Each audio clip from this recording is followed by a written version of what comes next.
sit, and our patient is Asia A, C6. So she has biceps and wrist extensors.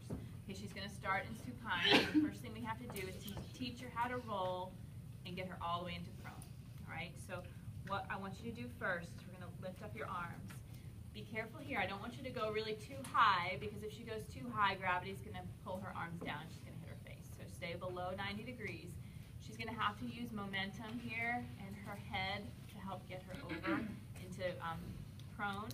So what you're going to have to do is you're going to have to really move your arms fast and lift up your head and move your head with you. The other thing you could do is work on your breathing. So if you take a deep breath in as you come this way and breathe out as you come to the side, so breathe in for extension, out for flexion, that will help you too.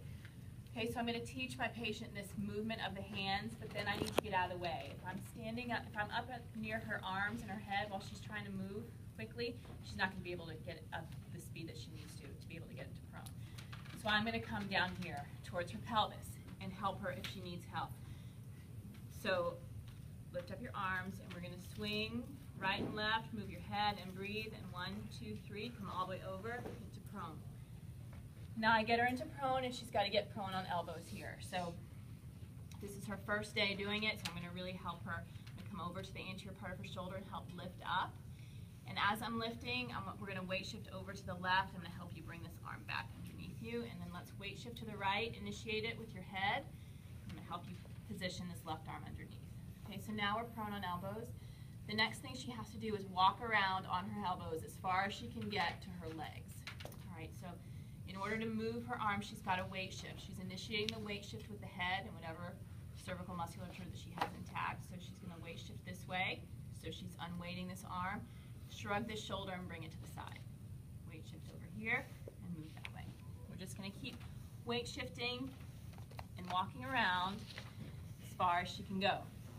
It takes a lot of hamstring length here. If patients don't have it, their knees are just going to be bent, and that's okay. So you go as far as you can. Now once we get to this position, she's going to take the arm that's closest to the legs, externally rotate it, and hook it behind this top leg. Okay, so she's going to have to weight shift over here, lift up this arm, and now she's in this position. She's going to use biceps and wrist extensors on this right arm to pull her body. She's going to use scapular depressors and protractors on this side to help push her body. She's also going to use her head to get some momentum. And when this really happens, when a patient is independent with this movement's pretty fast. I'm going to demonstrate it slowly so that you guys can see. So she's pulling with biceps, wrist extensors, pushing with depressors. She's going to come all the way up. Her arms are going to come back into external rotation, and she's going to end up in long sitting. Okay? She could also do this. This is an alternative. Don't stop.